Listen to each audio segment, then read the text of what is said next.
नमस्कार दोस्तों, अभी हम लोग गांधी मैदान में जेपी गोलंबर और जेपी जी के प्रतिमा के पास खड़े हैं, उनके आगे खड़े हैं।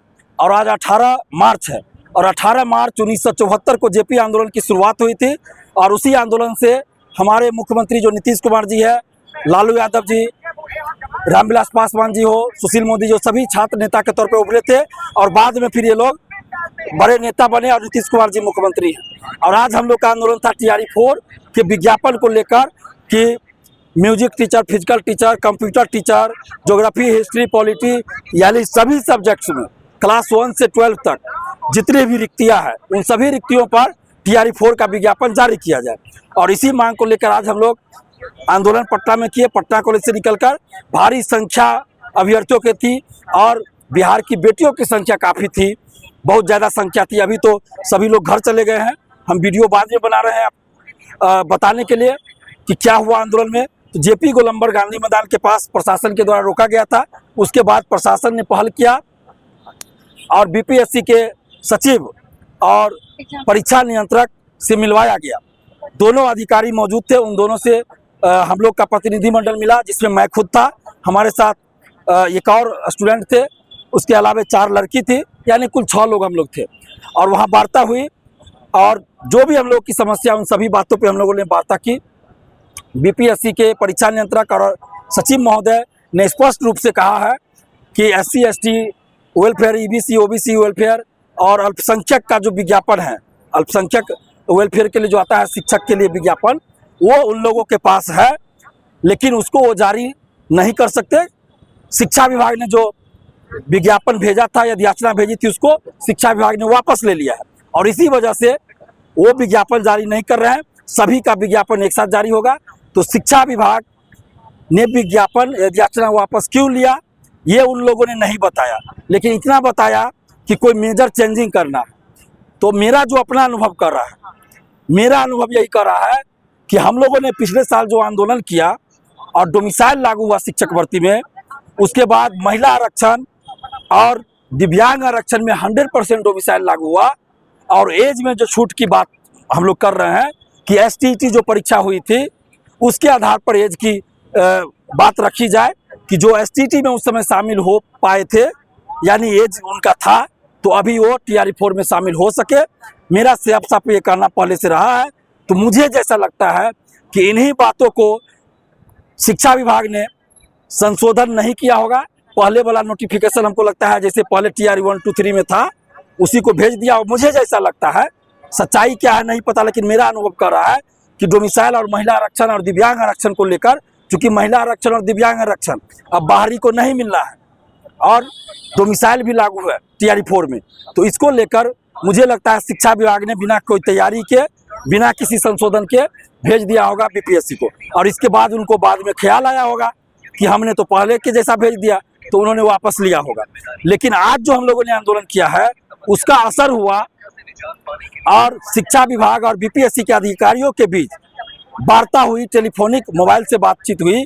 और 20 तारीख को, यानी कि कल के बाद 20 तारीख को इन लोगों ने मीटिंग फिक्स किया है। शिक्षा विभाग और BPSC के अधिकारी 20 तारीख को मीटिंग करेंगे कि TRE4 का विज्ञापन जल्द जारी होना चाहिए, इसको लेकर। और शिक्षा ये BPSC के परीक्षा नियंत्रक और सचिव महोदय ने ये कहा कि हम लोग आप लोगों की मांगों को देख रहे हैं, आंदोलन को भी देख रहे हैं, और हम लोग खुद चाहते हैं कि जैसे ही हमारे पास विज्ञापन आ जाए, अधियाचना आ जाए, हम विज्ञापन जारी कर दें। तो शिक्षा विभाग के साथ हम लोग इसलिए वार्ता कर रहे हैं अपनी तरफ से पहल करके। और 20 तारीख को मीटिंग है, तो अगले दिन हो सकता है आ जाए अधियाचना, तो हम लोग 4 दिन का समय लेंगे। BPSC ने कहा कि 4 दिन का समय लेंगे, शिक्षा विभाग अधियाचना भेज दे, उसके 4 दिन के बाद हम लोग विज्ञापन जारी कर देंगे। क्योंकि 4 दिन का हम समय इसलिए ले रहे हैं क्योंकि वो चेंजिंग कुछ कर रहे हैं, तो हमको सॉफ्टवेयर वैसा बनाना पड़ेगा, तो इसके चलते हमको 4 दिन का समय चाहिए, जो कुछ गड़बड़ी ना हो हड़बड़ी में। तो 4 दिन में हम लोग सॉफ्टवेयर पूरा तैयार कर लेंगे, जैसा वो भेजेंगे ड्राफ्ट उस अनुसार, और उसके बाद हम विज्ञापन जारी करेंगे। और हमने उनसे कहा भी है कि अगर विज्ञापन जारी नहीं होता है मार्च में, उन्होंने कहा कि मार्च तक हम कोशिश कर रहे हैं, हम कोशिश नहीं, मार्च में जारी होना चाहिए, नहीं तो हम लोग मार्च के अंत तक फिर आंदोलन करेंगे और इस बार आमरण अनशन करेंगे। और अभी शिक्षा विभाग और बीपीएससी के अधिकारियों के बीच फिर वार्ता हो रही है हम लोग के आने के बाद। और हमें उम्मीद है कि बीपीएससी और शिक्षा विभाग इस चीज़ को समझेगा कि अभ्यर्थी कितने परिस्थिति क्या है अभ्यर्थियों के साथ, कितने संकट में है। और परीक्षा पे भी हमने बात किया कि जून में आप परीक्षा करा लीजिए, बहुत लेट तो जुलाई में करा लीजिए शुरू में, लेकिन उनका कहना था कि सेंटर हमको नहीं मिल रहा है, क्योंकि उनका कहना है कि 10 से 12 लाख स्टूडेंट इसमें फॉर्म भरेंगे टीचर बहाली में, और इसके चलते हमको सेंटर जो जिलाधिकारी है अलग अलग जिला के, वो लोग सेंटर उपलब्ध नहीं करा रहे हैं। तो इसके चलते हम अगस्त में एग्ज़ाम कराना चाहते हैं, लेकिन अगस्त में बाढ़ का समय रहता है, तो फिर अभ्यर्थी कहेंगे कि बाढ़ के समय एग्ज़ाम ले रहे हैं, इसलिए सितंबर फर्स्ट वीक में भी नहीं करवा पा रहे हैं क्योंकि बाढ़ के चलते। तो सितंबर लास्ट में जो समय दिया गया है उस तिथि पर हर हाल में हम परीक्षा करा लेंगे। जो अभ्यर्थियों को बोलिए कि इधर उधर से गुमराह ना हो और पढ़ाई करें, और हर हाल में सितंबर का जो डेट दिया गया उस पर परीक्षा हो जाएगी। साथ में हमने उम्र सीमा में छूट वाली जो बात थी, जो परीक्षा लेट से हो रही उस पर बात किया। Music teacher, physical teacher, computer teacher, geography, polity और भी जो विषय है उन सभी विषय, ज्योग्राफी, उन सभी विषय को लेकर बात किया, अपनी चिंता जाहिर किया कि भाई अभ्यर्थी परेशान है, सभी सीटों पर, सभी सब्जेक्ट्स में अच्छे खासे सीटों पर जितनी रिक्तियाँ उस पर वैकेंसी आनी चाहिए। तो इस पर उनका कहना था कि शिक्षा विभाग के पास हम लोग ऑलरेडी बोल रहे हैं और फिर से बोलेंगे कि आप अभ्यर्थियों की बात को देखिए, लेकिन सीटों की संख्या तय करना हमारा काम नहीं है, वो शिक्षा विभाग का काम है। ये तो हम लोग भी जानते हैं कि सीटों की संख्या शिक्षा विभाग तय करता है, लेकिन अभी तक बीपीएससी के द्वारा सकारात्मक जवाब मिला है। हालांकि हम बीपीएससी के बहुत सारे कार्यों का विरोध करते हैं, लेकिन जहां सही काम बीपीएससी करेगी वहां तारीफ भी करेंगे। शिक्षा विभाग को हम चेतावनी दे रहे हैं, सलाह दे रहे हैं कि 20 तारीख को आप मीटिंग कर रहे हैं तो 20 से 21 तारीख तक आप याचना भेजिए बीपीएससी को, नहीं तो हम लोग फिर इस बार आमरण अनशन करेंगे। और जितने भी शिक्षक अभ्यर्थी हैं, आप सबसे हम ये कहना चाहते हैं कि ये आंदोलन खत्म नहीं हुआ है।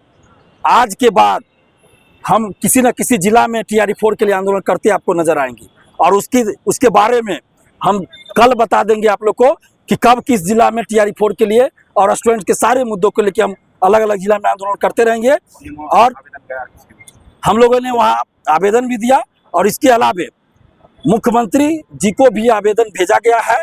अधिकारी लोगों ने, हमें खुशी हुई कि बहुत ज़्यादा कोऑपरेट किए, सभी हम बोलना नहीं चाहते हैं, लेकिन अधिकतर अधिकारी जो आज ड्यूटी में थे वो हम लोगों के आंदोलन से ही बीपीएससी सिविल सेवा पास करके गए हैं, और उन लोगों ने काफ़ी सहयोग किया है, और उस जो हम लोग का डिमांड है उसको मुख्यमंत्री जी तक पहुंचाने का वादा किया है, और उन लोगों ने लेटर लिया भी है। तो मुख्यमंत्री जी तक भी बहुत जल्द, मुझे लगता है कल तक वो लेटर चला जाएगा, और शिक्षा विभाग तक मीडिया में और सोशल साइट पर इतनी खबर चली है, इतनी बातें हुई है आंदोलन को लेकर, सबको पता है, फिर भी हम लोगों ने लिखित रूप में दिया है। तो ये शिक्षा विभाग को अंतिम रूप से चेतावनी है कि आप 20 तारीख को मीटिंग कर रहे हैं तो या तो 20 को नहीं तो 21 को आप विज्ञापन हेतु याचना बीपीएससी को भेजिए, नहीं तो अब सारा गुस्सा शिक्षा विभाग पे निकलेगा, और हम लोग अलग अलग जिला में अभी आंदोलन को जारी रखेंगे। जितने भी शिक्षक अभ्यर्थी, आप सबसे हम कहेंगे आप पढ़ाई जारी रखिए, लेकिन जिस जिला में हम जाएंगे वहाँ जहाँ बुलाया जाएगा आप आइए, अपनी आवाज़ को बुलंद कीजिए। और आज के आंदोलन में बहुत सारी लड़कियाँ भी आई थी, उन बिहार की बेटियों को हम धन्यवाद देते हैं। जो छात्र आए थे, युवा आए थे, उन सबको धन्यवाद देते हैं, लेकिन जो नहीं आए थे वो अपनी अंतरात्मा से पूछिए कि क्यों नहीं आए। आपको घर बैठे नौकरी चाहिए, अपनी अंतरात्मा से पूछिए। यहाँ पे बहुत सारे ऐसे लोग हैं, देखिए ये शहबाज जी हैं, 4-5 मुस्लिम लड़की आई थी, ये भी मुस्लिम है, 8-10 और मुस्लिम लड़का जिसको हम डायरेक्ट देख रहे हैं, पहचान रहे हैं कि ये मुस्लिम है, रोज़ा रखे हुए हैं, सुबह से कुछ खा पी नहीं रहे हैं। आप भी जानते हैं रोज़ा में नहीं खाते पीते हैं, और सुबह से अभी तक ये लोग डटे हुए हैं, और आप लोग खा पी के घर बैठे हुए हैं, तो ये गलत है। अपने अधिकारों के लिए लड़ना सीखिए, लड़िए, नहीं तो आप गुलाम बन जाइएगा। तो धन्यवाद आप लोग को देते हैं, जय हिंद। आप लोग एकजुटता बनाए रखिए, और आगे हम लोग प्रयास कर रहे हैं, कल भी हम शिक्षा विभाग के अधिकारियों से मिलेंगे, प्रेशर बनाएंगे कि 20 तारीख की मीटिंग में वो लोग तय कर ले अंतिम रूप से, और याचना बीपीएससी को भेज दें, नहीं तो अलग अलग जिले में हम आंदोलन करते रहेंगे।